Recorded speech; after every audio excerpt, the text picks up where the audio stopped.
Welcome back to the Volvo Ocean Race. We are covering the arrivals into Lisbon at the conclusion of the first leg of the Volvo Ocean Race. Vestas 11th Hour Racing has already taken the win, but one thing that we're seeing is a tough battle for those final few miles. Let's go straight into live pictures of what's happening right now on the water. We are seeing AkzoNobel. They are trying to cross the line, then it's just 0.2 nautical miles in front of them. Now you may be able to see in that picture Scallywag on the left-hand side. You can just see the white masthead light just flickering away. They were sailing over their windward side. Now both boats are parked up. Conrad Coleman is with me. Conrad, I mean, we've seen this. Everybody has just slammed the brakes on close to the finish line. This is about as close as anybody got before they got into trouble, though. This is incredible, frankly. I've never seen a boat get this close to rolling over the top of another one and then have the brakes go on. It's amazing. Just seconds before we came to you, Scallywag were still doing, what were they doing? They were doing 10 or 11 knots, and now, now they've stopped completely. Less than half a mile now for Scallywag. Less than a mile for Scallywag, less than a third of a mile for Axa Nobel, but nobody is going anywhere quickly.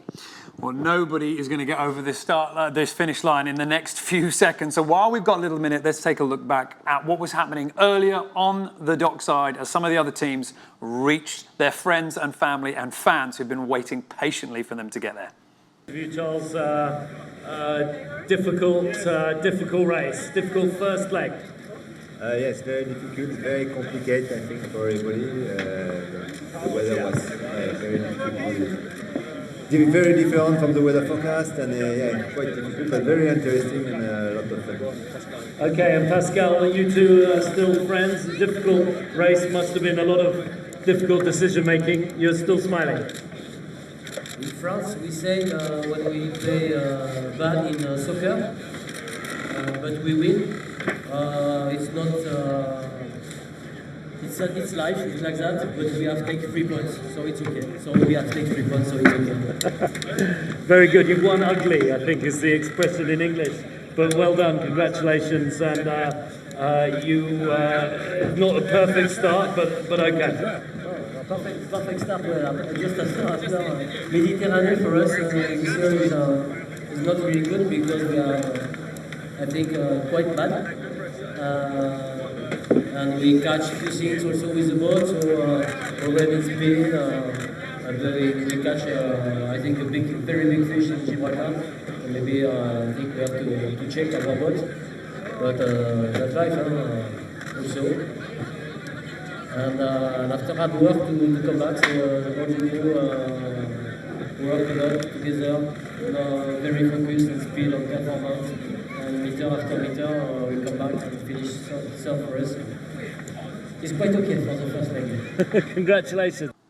Charles Caudrelier and Pascal Bodigary, the skipper and navigator of Dongfeng race team, who were very pleased to get their third finish at the end of the day. A podium place to wrap up leg one for them. Now we are watching AkzoNobel just painfully trying to claw their way to the finish line, and for added pressure, Scallywag has really closed the gap. Now, we weren't expecting anyone to really fly past any of the other teams as we've gotten here, but this is about as close as we've got. Now, Conrad, I just want to pick your brains here on a couple of things that we're seeing on the screen, because we've had some pictures coming in, coming in through Facebook, and some questions about what's going on with the jib. Obviously, we see a crew member down on the right-hand side. It might be Brad Ferrand, I think, just holding on to the clue of the jib. And Angela Bradsma just wondering, what's that all about?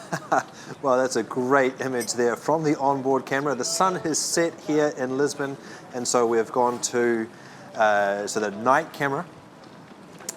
What is he doing there? Well, he's depressed, first of all, because these sheets normally have tons of pressure in them, and if you can hang on to it by hand, then that means that things have gone completely pear-shaped.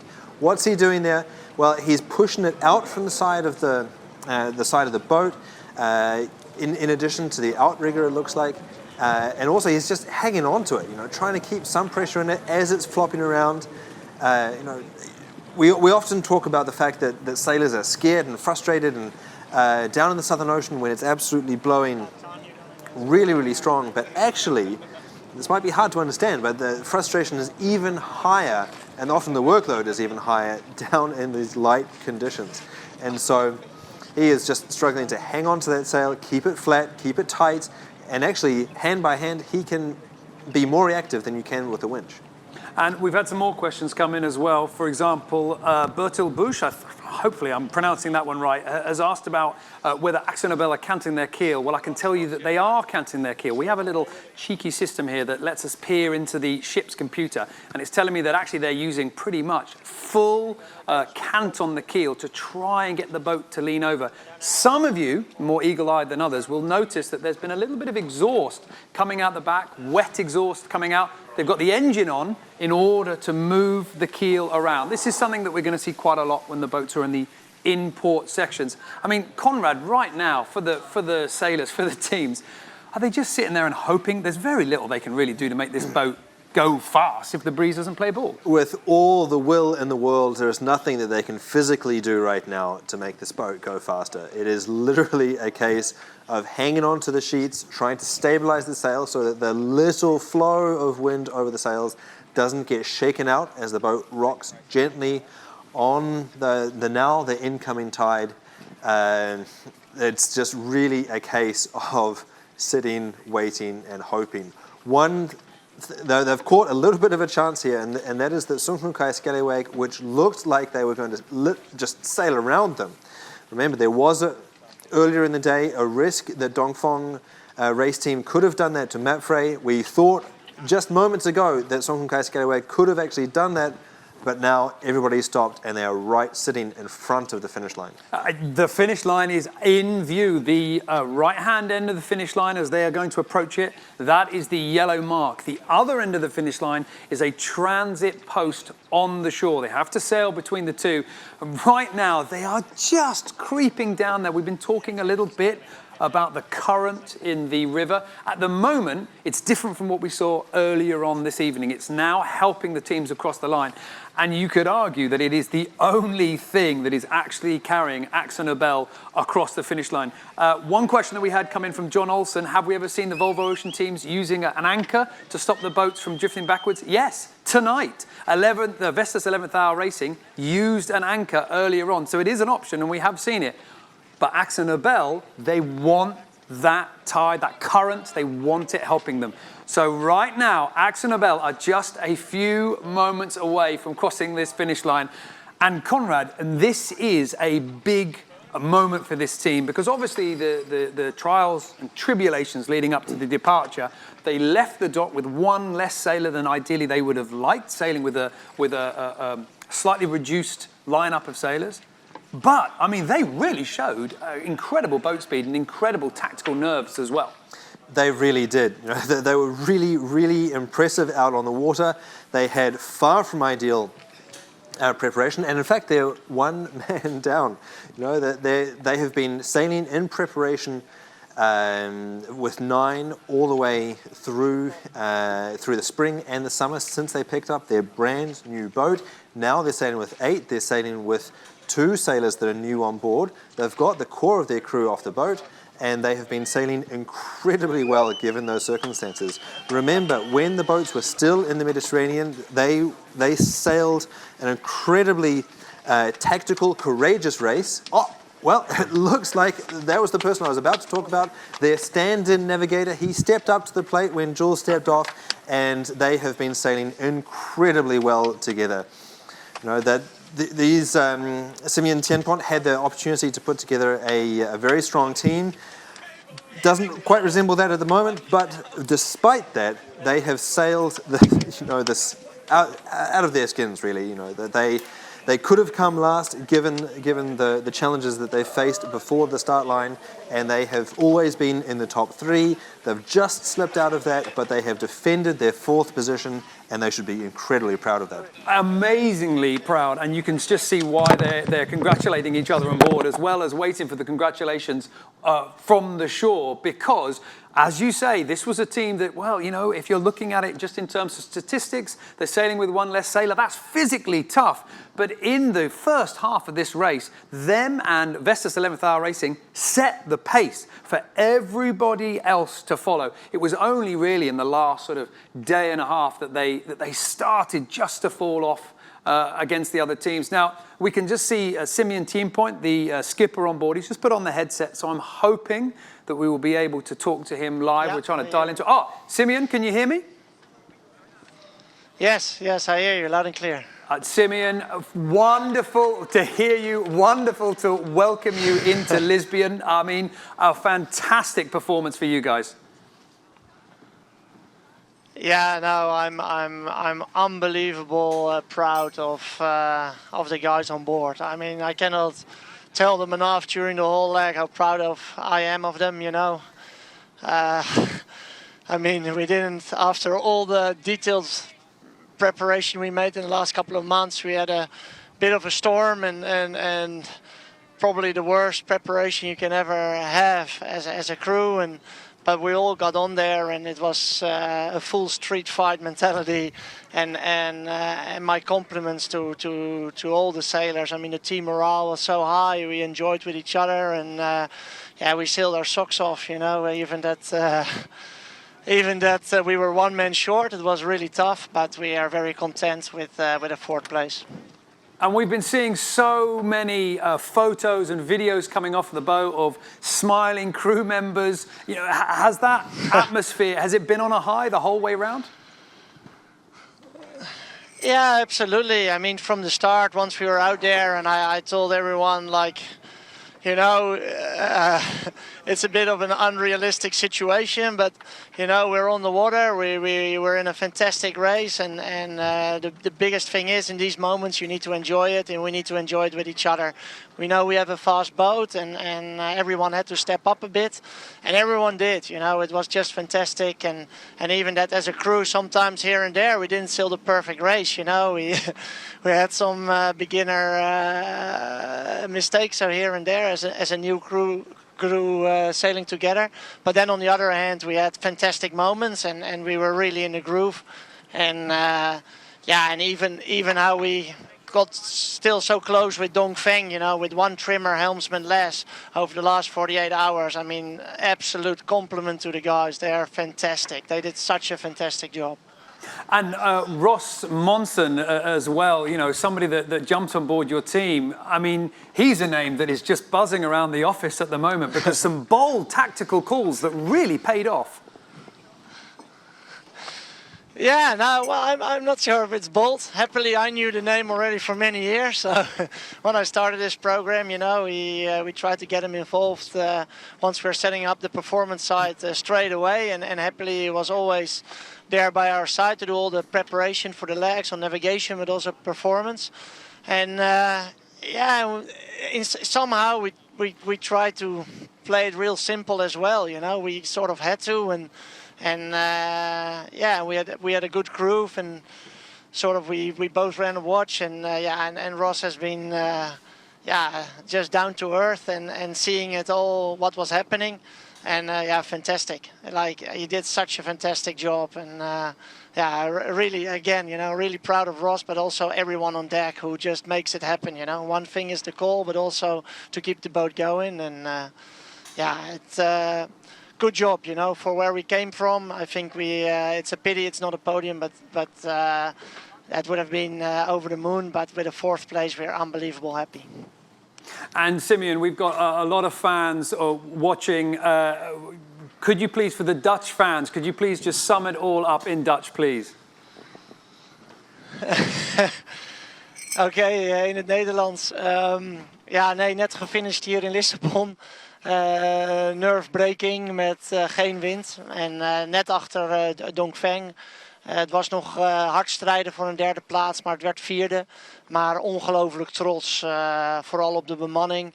We hadden na maanden van voorbereiding was er toch ja, een hoop onrust in de laatste week. En hadden we misschien wel een scenario wat je niet vooraf had kunnen verzinnen. Maar we zijn allemaal aan boord gestapt. En we hebben met elkaar afgesproken dat we het vooral heel erg gingen van genieten. En dat we gewoon street fighting erin gingen. En dat hebben we gedaan. En het was best tough met 1 man minder en 1 helmsman en trimmer minder. Maar iedereen heeft gewoon een stap harder gezet. En goed teammoraal en uiteindelijk fantastisch resultaat waar we heel erg blij mee moeten zijn. Thank you, Simeon. Now, I just wonder whether you can do us a favor, because one thing we've been talking about here in Volvo headquarters is people's first offshore and some of the young sailors coming through. And we can see behind you Martine Grael, who we are just dying to wonder if we could speak to her. Do you mind just swapping the headset? No, absolutely. I'll give it to her. Here, hold on.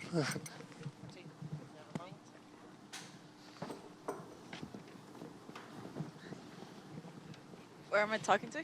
Who am I talking to? Martine, it's Niall in Volvo Ocean Race headquarters. Can you hear me okay? Yeah, I can hear you. Well, first of all, congratulations on such a strong performance. But I'm wondering for you, for somebody who's no stranger to winning, but possibly a little bit of a stranger to offshore sailing, how was leg 1 from your point of view? From my point of view, this team had a pretty good race, and I was surprised by how we could, be ahead of so many trained teams. Coming up with a crew in the last day. So I think it was an amazing performance, and although we were struggling in the maneuvers, congratulations for the navigator and for all the crew. We sailed pretty well. And how did your crew sort of deal with having, 1 crew member down? Everybody, from all the boats we've seen, are tired. With you guys, did that become a factor? No, not tired, but I think everybody was pretty motivated, to just go out and sail because, that's what we know what to do, and I think we just have to adapt. It wasn't easy, but we were sailing, doing shifts with 1 person less, so I think we lost a bit on that, but we managed to adapt pretty well. And it was nice having Antonio. He came from Scallywag and joined us for this leg. It was pretty helpful as well. And lastly, Martine, you've got so many fans from around the world, not least from your home country of Brazil. I'm just wondering, can you give them a message from the boat in your native tongue? Bom, galera, eu acabei de chegar na primeira perna aqui da Volvo Ocean Race em Lisboa e eu estou muito contente com o resultado. Foi excelente para o nosso time que passou por uma turbulenta semana antes da largada. Então a gente já estava super contente já de largar a regata e muito mais contente ainda de chegar na frente de muitos barcos ainda. Foi uma chegada muito difícil porque a gente ficou completamente sem vento e o barco que estava logo atrás da gente veio aproximando muito rápido. E por alguns momentos a gente achou que a gente fosse perder nessa posição, mas a gente conseguiu segurar na linha de chegada. Martine, thank you so much. Well done to you and your crew. We'll see you on the dock. All right. Thank you and see you. So Axa Nobel now across the finish line, and I mean a performance really that it's difficult to diminish. Sunhunkai Scallywag, on the other hand, well, the last sort of hour or something, they've closed down that distance. But Conrad, what's happening now? What's happening now? Well, frankly, not a great deal.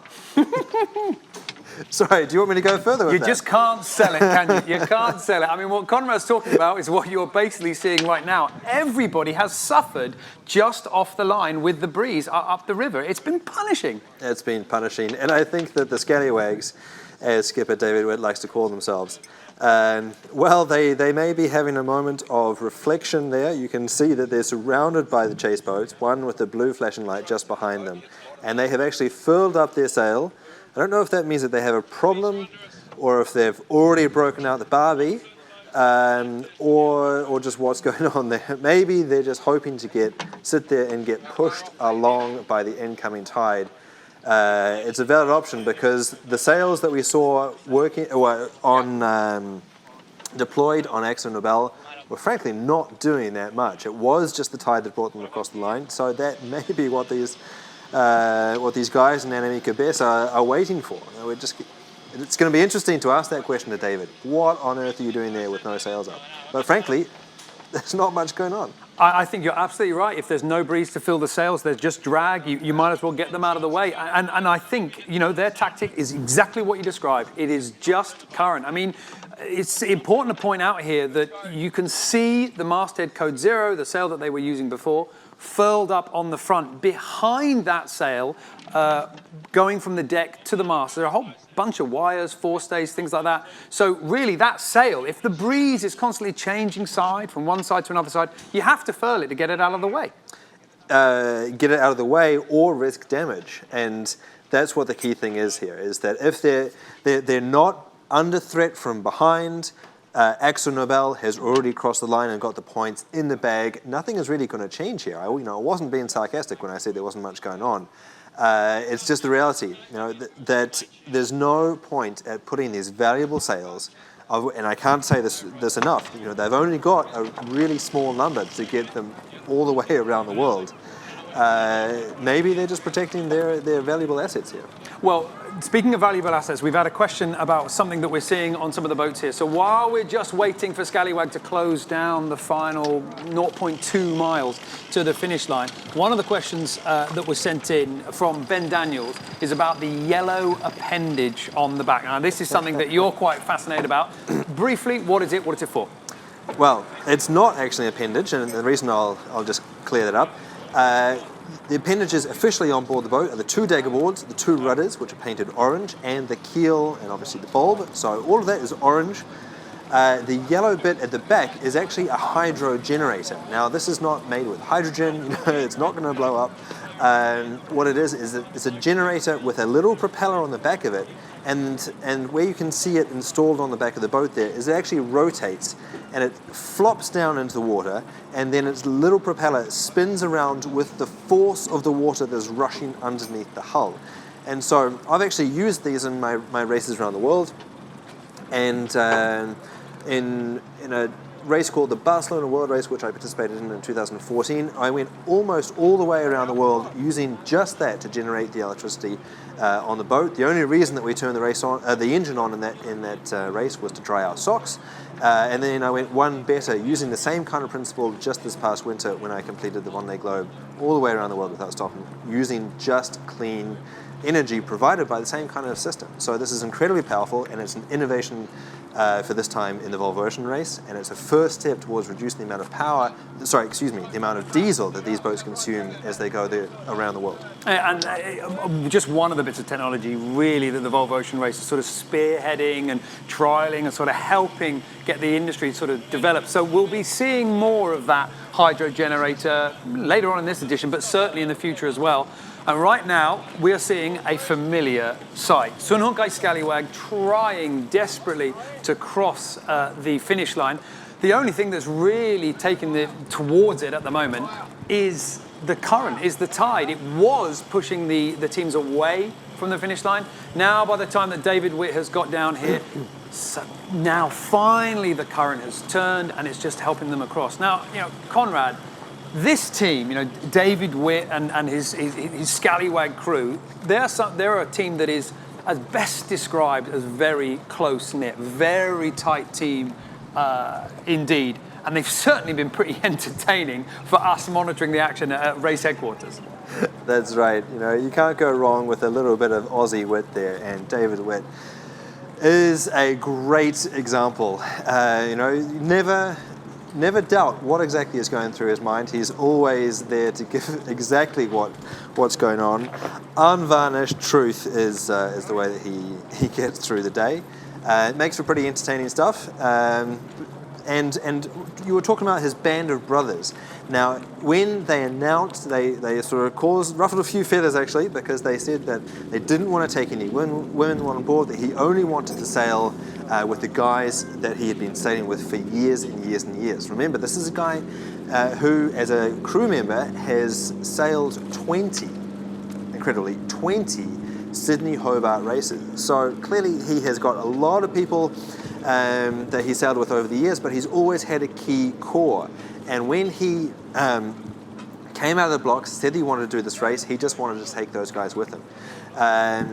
Finally, they discovered that the Volvo Ocean 65 was a bit challenging, needed a few more hands, and they used the rule to bring in Annemieke Bess, somebody who had already sailed with the team on board their 100-foot Scallywag Maxi. And so she already fits into the sort of band of brothers principle. She's part of the team, she's part of the crew, she's part of the family.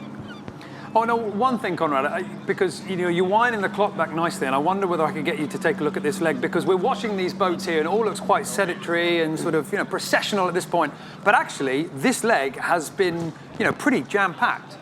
It has 1,450 miles starting in Alicante, with incredible images that we saw from the start line. They busted their way out of the start town down to the south, all in a pure drag race. Nobody doing anything until the moment here, which was the key moment that put initially Team Brunel into the lead, but finally Vestas 11th Hour Racing. That was the moment that put them into the lead, and from that moment, on the first night, they were never really in danger of losing it. All the way down through the Elburn Sea, a notoriously difficult place to sail with the currents and tides, and certainly the wind swirling around and getting concentrated here at the Strait of Gibraltar. We were live with you with our helicopter images, and the images were amazing. So spectacular, and such a privilege to see these Volvo Ocean 65s wound up and flying in true offshore condition.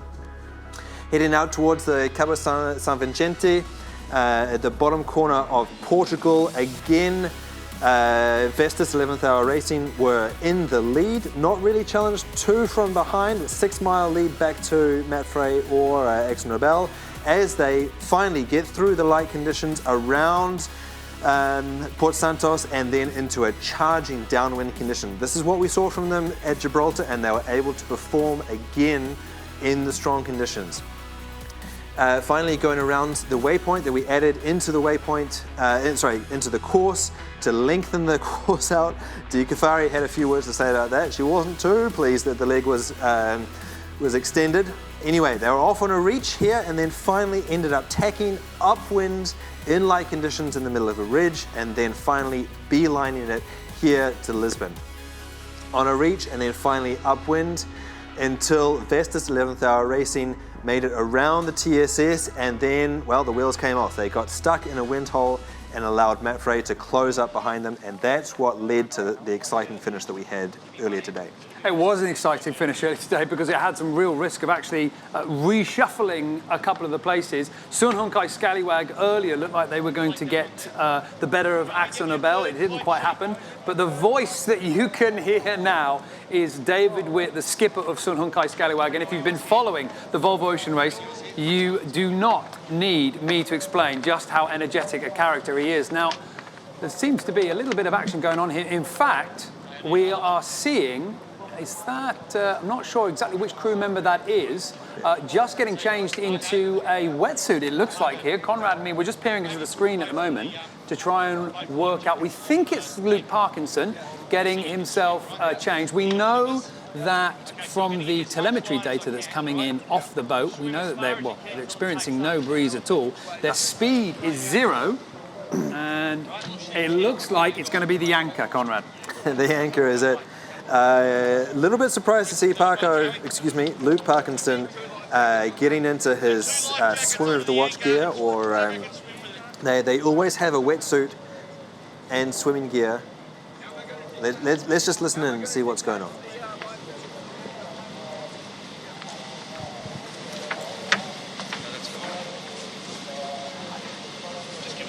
Take it. Give it back to me, will you? The best way would be to put the crane. Give it back to me. put the crunch strap around the anchor and then cut the crunch strap to drop the anchor.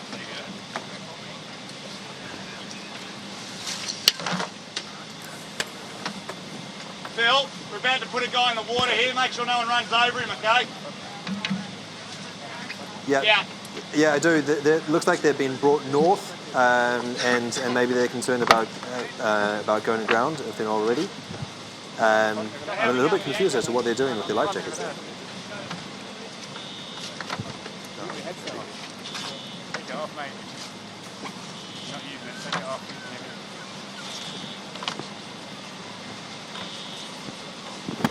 Over the camera, just me.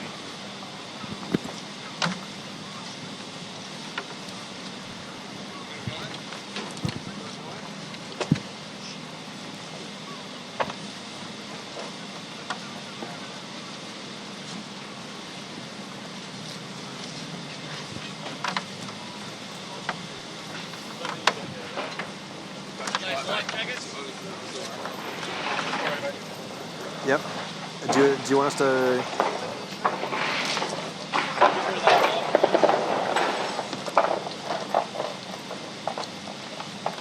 Right. Ready? Yeah, ready for it. So life jackets here. Okay, and we're back with you now, and it looks like the action that we've been seeing these last few minutes has been in preparation of the anchor. We can see a crew member, Stephen Hales, standing at the back there, waiting to receive the anchor and presumably turf it off the side. We're just looking into the information here at the moment, and the tide is actually bringing them northwards as they're already close to the north coast of the River Taj. It looks like they're concerned about being swept onto the rocks, or there's a nasty breakwater just there. You know, adding insult to injury, you can see the lights of the Volvo Pavilion there in the Volvo Ocean Race Village. That's where they want to go, but they don't want to go there over the top of the breakwater. And if you've been watching the raw feed on the Volvo Ocean Race blog, all the footage that's been coming straight from the team, straight to the website, you'll know that David Witt has been looking forward to getting onto dry land and enjoying himself. Now then, Conrad, there's a look on your face of slight confusion. There's a different way of doing this. They've got some life jackets out, inflated, and they seem to be passing the line through them. Is that just so they can kind of keep an eye on where the line is? A retrieval line, maybe? Yeah, bit of a strange one. In my years as an ocean racer, I haven't seen that before. Adding... Right, okay, what's happening? We've got a diver in the water, and what they are doing is they are swimming the anchor away from the boat, and it's being floated by the life jackets. Then they're going to cut the line. I think we did hear David Witt talking about that. The anchor will drop down, and then they can start pulling the line. And this may indicate the fact that they think that they're already aground. That this is one strategy called kedging, for those of you that are sailing anoraks out there that want to know the technical terms for these bizarre sailing terminology. It looks like they are, exactly as Niall said, that they are floating the anchor out away from the boat, and then they will release it down to the bottom of the River Taj, and then maybe if we can see some hand gestures on board, maybe they are now going to wind that in and pull them southwards away from the rocks and away from danger. It's just hit me what it is we're actually seeing here, how strange this is. I mean, if you're a follower of the Tour de France, the cycle race, and you remember when one of the cyclists was running up the hill when the bicycle broke down, this is sort of the equivalent that we're seeing here. There's no breeze for this team right now. The finish line is almost within arm's reach, and they are having to kedge themselves across with anchors. They are trying everything. It's a second anchor, I believe, going out. So they've now pulled themselves onto the first anchor. The swimmer of the watch, we think it's Luke Parkinson. He's swimming back out with the second anchor, and they are going to manually, hand over hand, haul themselves across this finish line. And this is absolutely remarkable, and this is an incredibly punishing final few hundred meters for this team, who have really excelled themselves from, you know, the learning curve that they had to get on in the prologue and the leg zero, really far behind some of the other teams in terms of pace. They were matching some top teams in this race, and now all they want to do is finish. All they want to do is have a shower and some food and relax, and they are having to swim and claw themselves ever closer to the finish line. This is remarkable. Well, you're right. When I've had the wind turn off on me when I've been at sea, I have often sort of joked about getting off and swimming the boat across. This really seems to be happening here. Well, meanwhile, with these extraordinary scenes right now, we have Axa Nobel making their way to the dock. Friends and family there to meet everybody as they come in. Let's listen in. Sabe certamente para esta equipa como primeiro, é uma performance verdadeiramente notável. Temos o António Fontes aqui, mesmo à popa. Grande aplauso! Bravo! Team Axa Nobel!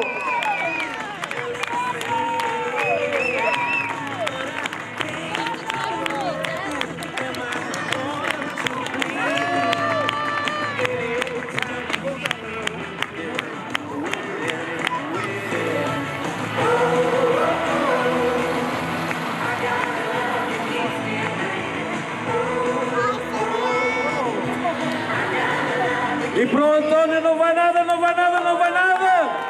E como é que é, como é que é, como é que é? É FRA! É FRA! Axa Nobel! FRO! FRU! Boom!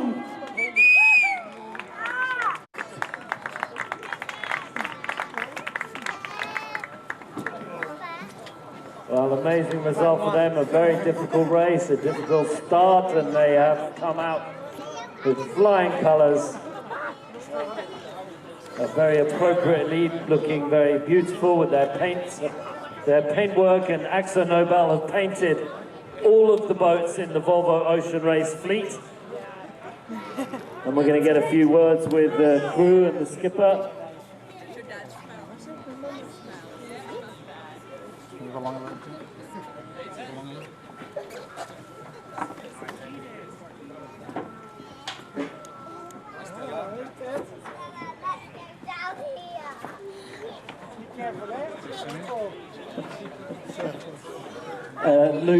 Luke Malloy, just tell us what it's like, emotional moments, right? Yeah, that's right. It's great to be here too, Sam. It's been a hard couple of weeks within the team and also at sea, so it's good to see some friendly faces and see they're all okay. You've done this before, but not with little kids around waiting for you on the dock. Just tell us how you feel. Oh, I'm just incredibly proud of how we sailed and also for the team, you know, we pulled together out there. I think we have the youngest average age of just over 30 years old on board, so you know, we certainly had a few tough times through Gibraltar Straits and things like that in 30 knots, but now we're here, it's all good. Great, you can paint the town red tonight. That's right, mate. Or maybe turquoise. Yeah, you're right. Good, congratulations, well done, and I think Rodrigo is with, Rodrigo, are you here with Martine? Let's have a word with Martine, come over here. Simeon's spoken already to a bunch of people, just a quick word, Simeon, before we talk to Martine. Yeah, You're happy, a difficult few weeks, but a good result at the end. Yeah, it was unbelievable good to be on the water, and it's just amazing. I mean, all the respect for the crew. I mean, the team morale was high, we enjoyed with each other, we all know that we were one sail short, but everyone pushed it hard. And Roscoe did an amazing job getting us out of the Mediterranean in a very good position. And then from that moment on, everyone kept pushing, and I'm very content about fourth place. I think it was good for where we came from, and start building now. Very good, well done, okay, we'll take Rodrigo, go for it, mate. E antes da Martina, vamos ouvir o António. António, pá, parabéns, bem-vindo à tua casa. Como nos vai esta aventura? Foi um bocado em cima da última hora, eu não sabia que vinha, eu trabalho para outra equipa e à última hora eles precisavam de mim e eu acabei por vir. Ainda bem que os barcos são todos de grande design, é tudo igualzinho, eu nunca tinha andado neste específico, mas é tudo igual, portanto foi bem, as manobras foi tudo bem. António, para uma equipa, digamos, quase improvisada, isto é um resultado do mundo. Sim, nós infelizmente perdemos alguns lugares agora neste fim, mas vinhamos bem classificados e foi pé, e agora estamos para perder mais um. António, parabéns, bem-vindo a Lisboa e acabaste de fazer história. És o primeiro português que termina uma etapa da Volvo em Portugal. Parabéns e venham muitas. Obrigado. Martina. Okay, nice, Rodrigo. Thank you very much. One more quick question with Martine Grael. Just one more quick one, and then we'll move on to Dockside and Scallywag. Martine, finalmente regressa a Lisboa, quase regressa a casa, não é? Hoje falei com o teu pai e ele dizia que já não tinha mais coração. Como é que é? Assim, pra gente foi difícil já a chegada aqui, todos esses últimos dias, né, pertinho com o Dongfeng, 24 horas a gente, né, ganhou, perdeu 1 milha só, então foi muito tenso, imagino para ele assistir. Olha, Martina, à partida esperava-se quase muito pouco de vocês. Vocês fazem um resultado extraordinário. Como é que isso foi? Pode repetir? Não, devido às condições que vocês tiveram na largada, a expectativa era um pouco baixa, não é? Mas vocês superaram-se, fizeram uma etapa fabulosa, não é? Com certeza. Depois da largada, a gente não sabia nem se ia conseguir terminar a regata e realmente o resultado foi espetacular. Ok, Martina, bem-vinda a Lisboa e bom descanso. Obrigado. Okay, give them a round of applause. A round of applause to Team Axa Nobel. Now we'll take a pause for a few local media interviews, and then we'll welcome in Dockside Scallywag, and then go up to the prize giving. So we'll take a pause for a few minutes.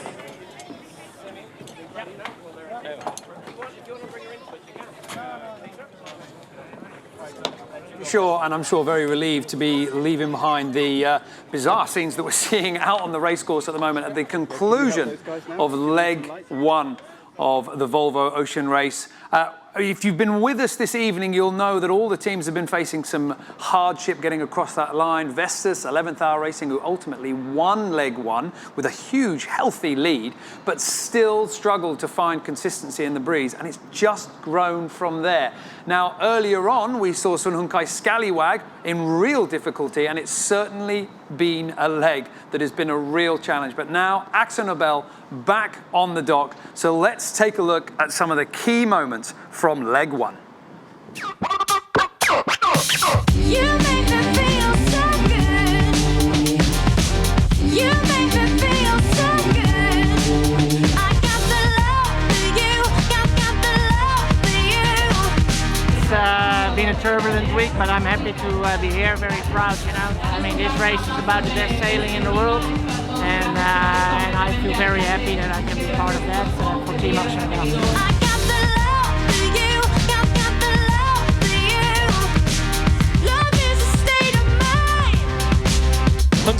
Scallywag just to windward, pushed out Brunel and AkzoNobel.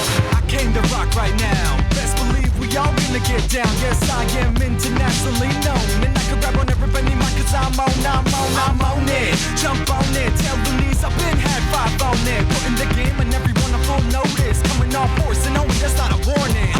Yeah, I've started my countdown. It's only 44,995 miles. So should be alright at this pace. We'll get there around 21st of June. The Hague. Still liking it. It's all good. Best job in the world.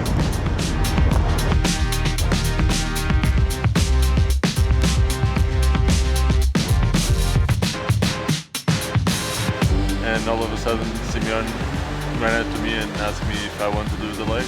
Of course, that was my goal. So yeah, then I spoke to Iti and he was happy with it as well. When you are a reserve sailor, you need to be always ready to jump on board whenever it's needed. So I was, and that's how I'm here. Then you're the key to my heart. You open up the door. Without belief from the start, you made me feel it more. You know this, you know this, you know this, you know this, you know this makes me feel good. Before I tasted your love, I thought I had it all, but now I feel like a fool. I'm coming back for more. You know this, you know this, you know this, you know this, you know this.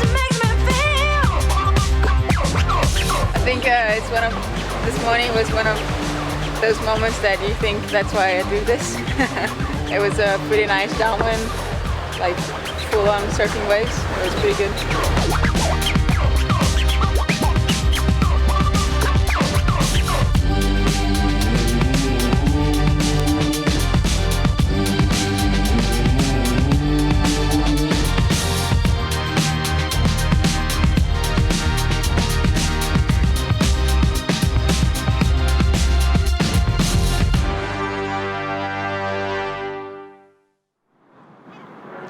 Well, that was Axa Nobel's leg one, but meanwhile, let's take a look at what's happening at the finish line. We've seen extraordinary scenes here. I mean, questions have been coming in via you on Facebook. You know, the precedent of what we're seeing here right now.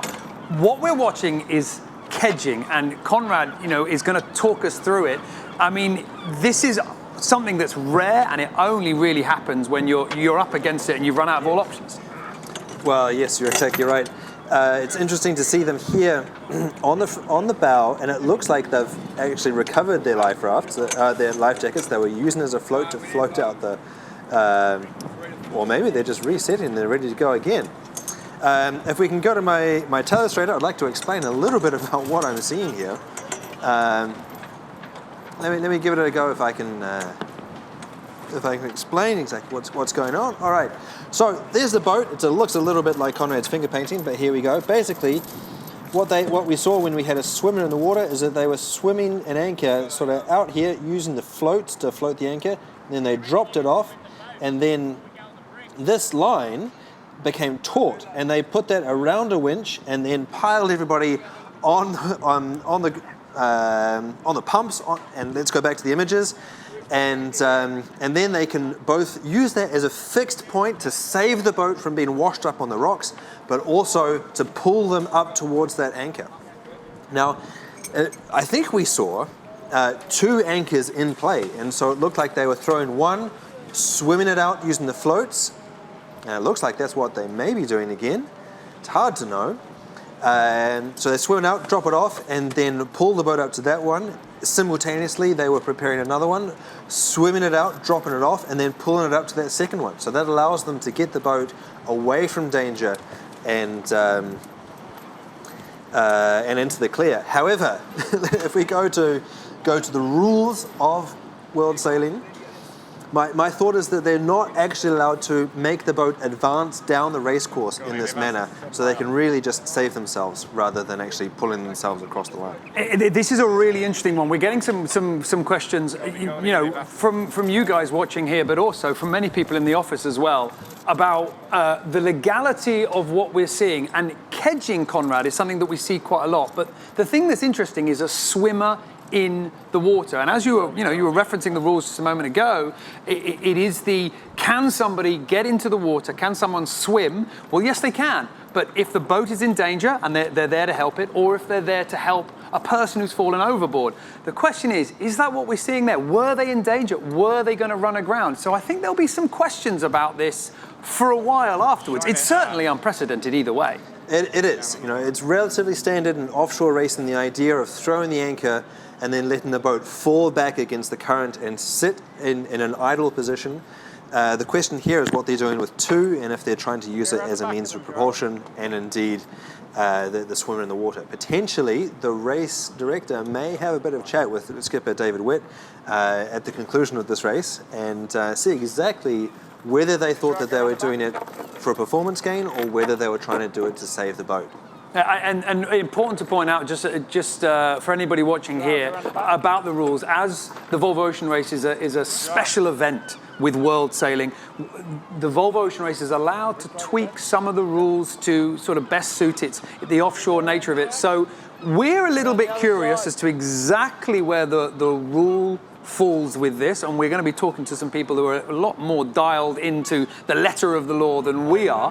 But, I mean, quite apart from all that, as a sailor, legal or not, this is really not what you've signed up for. It's not really what you planned to do at all. And they could just put an anchor down, sit there and wait. But this is a team that's desperate to get across that finish line. They've sailed really fast. They've sailed really well. And right now, all they want to do is get on that dock. Well, yeah, they've come a long way in the last few months. And I say that literally because I had a chat with David Witt when we were in Lisbon just a few weeks ago, and he told me that they had sailed an incredible 5,000 miles between the end of leg 0 and the start of the prologue. So if that's true, they have been out there every single day. They were based in Lisbon and Cascais for a while, and they were out knocking themselves silly out in the Portuguese trade winds for weeks. And you can really see the advantage that has brought to the team. In leg 0, they basically went to Lisbon, picked up the boat, got on board. It's like going and getting a hire car. They picked up the keys, and then they had to learn how to sail this boat to its best effect. And basically, when they started racing against the more experienced boats, they got a shellacking. They were out the back from the gun, and now where are they now? They're in 5th place, and they've been fighting really well within the fleet. They've been fighting incredibly hard, and it has been really rewarding for those early people who backed David Witt and his crew. And right now, they're coming into that finish line. Behind us, we're in race control at the moment. Behind us, the watch leaders are running around just trying to confirm the precise moment when they cross that finish line. Even though it's coming so painfully slowly for the teams, they are just about to cross over that line and get there. It's terrifying.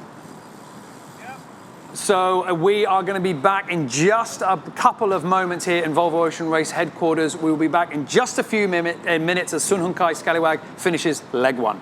Little break, you'll know that it wasn't too fast indeed, and we've got a little bit of an update for you as to what we did see with the anchor and with kedging. If you were with us, we were talking about the potential legality of the situation. Are you allowed to put a swimmer in the water? Well, you are in case of danger, either to the boat or to somebody else in the water. And Conrad, that's a possibility here. Well, yes.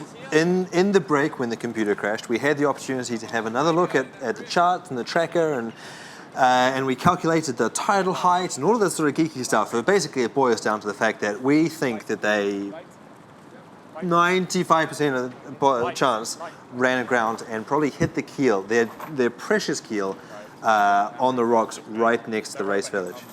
It looks like we're in between the clinks and the clanks of the anchor and the chain that you can hear. We're trying to get a connection to David Witt and get him to explain it to us. But just to forewarn any questions or any of you that are overly enthusiastic out there on Facebook with your questions, they did not really make a mistake in this sense. It was really just a case of the fact that they were seeking a different option in their effort to try and overtake Axa Nobel at the line. They were brutally and suddenly becalmed. The wind turned around, and as we saw, they had no drive out of the sails, no sails up, and the wind turned around and was starting to blow them onto the shore. And so here they took the initiative to do all they could, indeed drastic measures, to try and save the boat, and looks like it's worked out. So looking forward to hearing from the horse's mouth from David Witt very soon. And this is Sun Hunkai Scallywag across the line now, packing their boat away. Anchors need to go away, sails need to come down.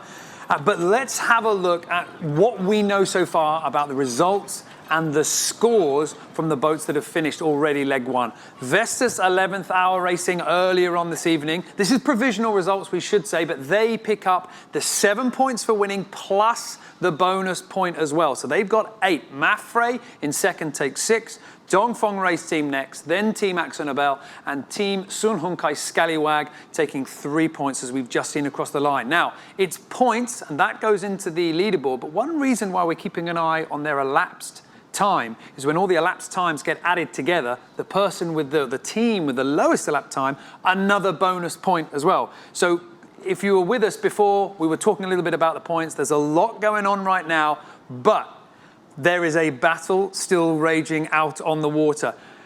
We've seen 5 teams already finished, but Team Brunel and Turn the Tide on Plastic have been neck and neck for 2, 3, 4 days. I mean, they've really been in this tight bunch. Dongfeng Race Team were with them at one point. They left them. Sun Hunkai Scallywag was in that backpack.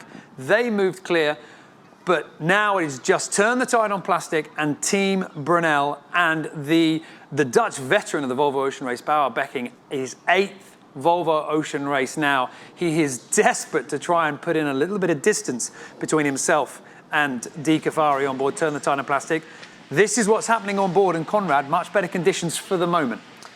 For the moment, certainly. That as we've seen all of the boats come funneling into this open mouth of the Taj River, they've had lots of pressure, lots of wind strength blowing them in there, and it's a beautiful, beautiful scene. When you've been out at sea for days on end, to see an entire city, then the whole horizon in front of you lit up like that, because what that means is dry beds, and what sailors actually is excited about, a hot steak and cold beer. So, and of course the finish line, to be sure. Now, just to pick up on one thing that you said there, Niall, you said that Turn the Tide on Plastic and Team Brunel had been going, you know, knocking the stuffing out of each other for the last 4 days, and yet they're still separated by less than a mile. What does that mean for Di Cafari's team? Well, I think what it means is that there's nothing really wrong with their pace right at the moment. I mean, this was a team that Di Cafari, as you'll all know, they put together a young team with big ambitions, just like Sun Hun Kai Scallywag. I mean, we've got the youngest sailor on board Sun Hun Kai Scallywag, young Ben Piggott on the bow, and they have really come out of their own shadow here after the prologue and the leg 0 build-up. Sun Hun Kai Scallywag have really turned it on, and this leg was a strong performance for them. Let's have a look back at some of their highlights. Yeah, you know what I'm saying? It's real ill in the streets. You gotta watch your back. Let's go. Everybody trying to get a piece, you know what I'm saying? It ain't no joke out here. Yeah. In the streets, man, we out for stacks. This is for real, better watch your back. I got my 9 and I'm ready to blow.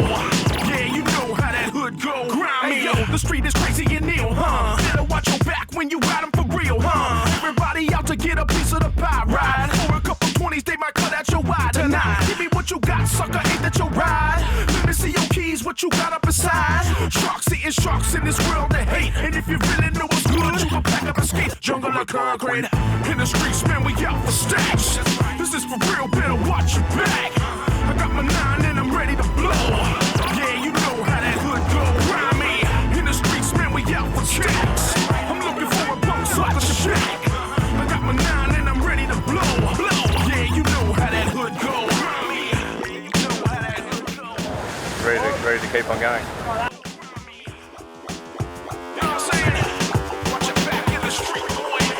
Big city living, gotta take that weight. You really tripping if you think you can escape. Get on stress and it's hard to deal. And if you're talking that mess, it be on for real. Nothing to lose, all your jewelry to gain. And you probably right if you think I'm insane. Oh, the pins come out of the furling unit under load and the sails dropped in the pits. I don't know how. But we've recovered really nicely. Could have cost us 3 spots. But boys did a good job, boys and girls. Yeah, in the streets, man, we out for You're not going to win the race in leg 1. No one's going to win the race in leg 1. And I'm ready to blow. Yeah, you know how that hood go. Grimy. In the streets, man, we out for cake. I'm looking for a punk sucker to shake. I got my 9 and I'm ready to blow. Yeah, you know how that hood go. Yeah, I'm looking forward to arriving in Lisbon. I like Lisbon. It's been our training camp. Looking forward to seeing Lenny on the dock. Looking forward to having a nice dinner with Lenny and having a load of cracked pepper after dinner for dessert.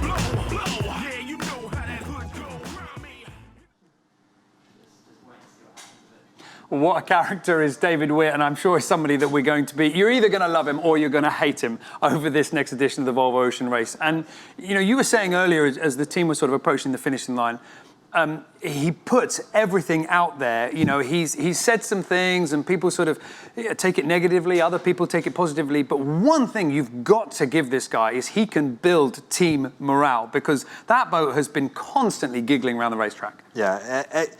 Part of Niall and I's job here is that we come in way too early every morning, and we get the opportunity to scroll through all of the live footage or all of the raw footage coming in off the boats before you guys. There are some perks to the job. And sometimes we've been in stitches laughing, watching the stuff coming off the boat. And it is so impressive, that they had one halyard lock fail that dumped one of their most important sails in the piss, as David himself said. And they came back from that. They managed not to damage that sail, and they got it hoisted again. They suffered some sail damage early on. They fixed it. They were back going. They were pumped up and really enjoying themselves. And actually, one of the things that we saw that was distinct from all the other teams is they seemed to be lining up with their off watch, having a bit of a sit down on the side of the boat when the conditions were nice, and just really enjoy being part of that sort of band of brothers, and enjoying the camaraderie, and that's one of the things that was distinct when David Witt came out and announced his team. He was like, I only want to go around the world. I only want to spend all this time with people that I know and love and respect and want to spend time with. It's not worth it for him to be sailing with people that are not fun to spend time with, and that really comes through in every single image and video that comes off the boat.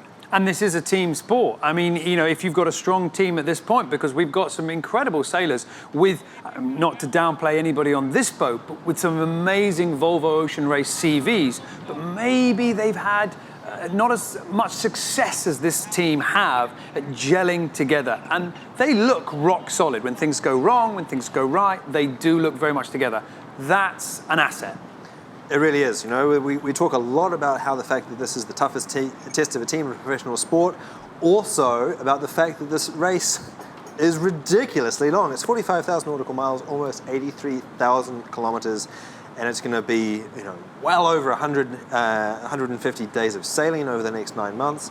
And if you don't like the person that's sitting next to you or that you're sharing a bunk with, it doesn't matter how good a sailor you are or how good a sailor they are, it's going to rub you up the wrong way, and that can actually bring down the performance from the theoretical level that it could be. So it's not just an issue of counting medals and counting race wins on the crew on board. It's also about that crucial team dynamic. And that's something that Xabi Fernandez has had to work hard to create within his team. That's something that Charles Coudrelier has notably invested a lot of time and money in creating within his team, but it comes naturally for these guys. Well, there's Sun Hung Kai Scallywag coming into the dock. David Witt, the Australian skipper, and also taking in his crew now for a very well-deserved rest. You've got Alex Goff just behind him, somebody that sails with him on the 18-foot skiff. We've got Ben Piggott on the bow, a name that you will be hearing an awful lot about in this Volvo Ocean Race. Very young sailor, goes by the name of Nipper on board. In fact, he's the youngest sailor in the fleet, born in 1996, but he's certainly got the skills to perform well in this team. The Sun Hung Kai Scallywag making their way to the dock for a nice, hearty welcome. Let's join them there for the celebrations.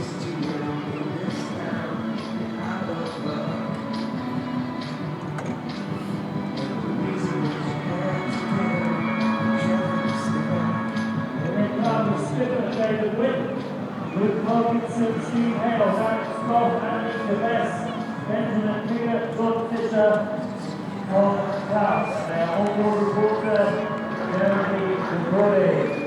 Ladies and gentlemen, Sun Hung Kai Scallywag!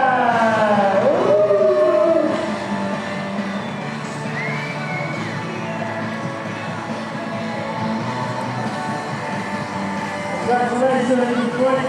Finish as they come into the dock. Let's get me closer up there. Actually, no, stay here.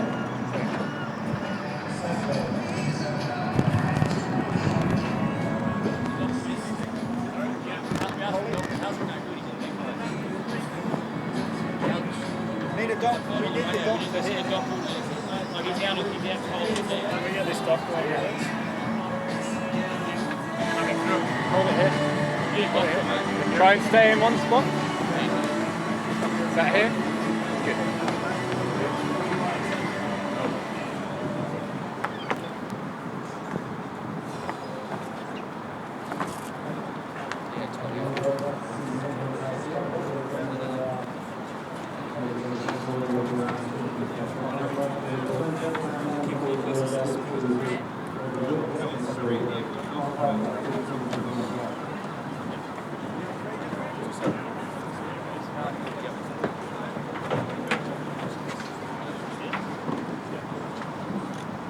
Where's this one? I've got one here. Where's this one go?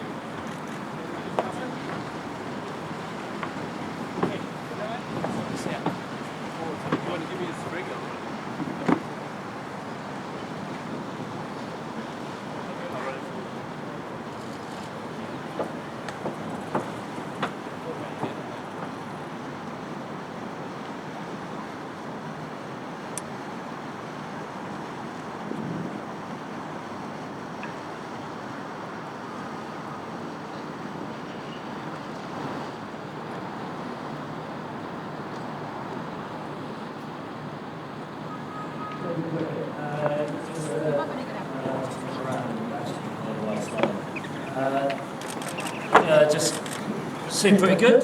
Must be happy. Yeah, Halsey's just got hurt, so we're a bit worried about that. He's got hit in the head with a boom, so we've got the doctors there, so we're a bit concerned about that at the moment rather than how we went. But oh dear, okay, yeah, hopefully, I can see that. Hopefully he's all right, I think. Just hurt his neck, got whacked with the boom, so... Did that just happen, literally just happen? Yeah, just trying to get off the rocks here to finish. So I've never finished like that before. Oh my word, so drama on top of drama. You went aground just before the finish. Yeah, we tried to get Axa Nobel by coming down the shore there. It was pretty close, and then we got stuck on the bottom, and then Parko and Alex had to swim out to the channel with the anchor, get us off the bottom, so we could then drop our sails and drift across the finish line. You're making this up? I wish I was. Have a look at the boat. Oh my word, so you got the anchor out. How did they swim with the anchor? We put 2 life jackets on the anchor, and Alex and Parko swam with it, attached all the kite sheets, and got out in the middle of the channel, and then winched ourselves back off the rocks. Oh my word, that's unbelievable. Well, we're happy you got off the rocks, but obviously there is a sense of concern over Steve Hales. Yeah, there is, but he's an old boy, he's tough, he'll be right, I think. Okay, great. And other than that, though, I mean, the race was pretty good for you. You were right in the hunt all the way around. Yeah, no, we're, I mean, you know, 5th is 5th, but we're really happy. We were right in there for most of it. We learned a lot. Guys go sailing past us with different sail combinations we've never seen before, so we ride it down and match it and then catch them. So we had a really good race with the Fong for a long, long time, so that's very encouraging for us. Right, and as you say, it must have been a great learning experience. Those guys have trained for the last edition, and they've been training ever since, so you learned plenty. Yeah, absolutely. We're certainly on the up. We're getting better, so look out in a couple of more legs time. Excellent, congratulations. Well, we'll leave you to get to your crew, and best wishes to Steve. Hope everything's great. Okay, cheers, thanks, Green.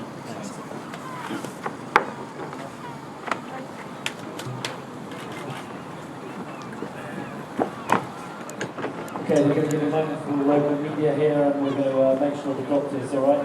And the doctor's on the case with Steve Hales. So we'll handle this, and we'll just give it a few moments. Well, David Witt, the skipper of Sun Hung Kai Scallywag, just talking about all the drama they've been having on this leg. A very strong leg indeed, but Conrad, a little bit of bad news there with Steve Hales, the navigator. A little bit of accident. I mean, the medics are on board, and we'll bring you more information, when we have it. But obviously, something that just requires a little bit of looking after. Well, yeah, absolutely. You know that you need to remain attentive and safety conscious all the way to the finish line. David Witt there was just explaining that they did indeed get caught out by the wind change when they were trying to attack Axa Nobel. The wind changed, it blew them onto the rocks, and in fact they had 2 people in the water trying to swim the anchors out and claw the boat back off the rocks. Now, a little bit of a wrinkle in the program here because the Lisbon stopover is known as a non-haul-out stopover, and so the first thing that they're going to be doing after they clear Steve Hales for being safe is they're probably going to send a diver down, maybe even tonight, to see if there's any dings or scratches or indeed cracks in the keel or the bulb or the fairing, and they may well be, we had suggested that maybe they would be having a chat with the race committee about the legality of swimming the boat off the rocks. Now they're going to be going into that room and asking permission to get the boat out of the water so that they can buff the scratches out of the bottom. All right, well, that is 5 boats across the finish line here in Lisbon. Let's take a look at the virtual eye, just to remind ourselves of the race still running at the back. It is Team Brunel and Turn the Tide on Plastic. As of yet, they haven't hit that big slowdown in the breeze. They're 4.5 miles away from the finish line.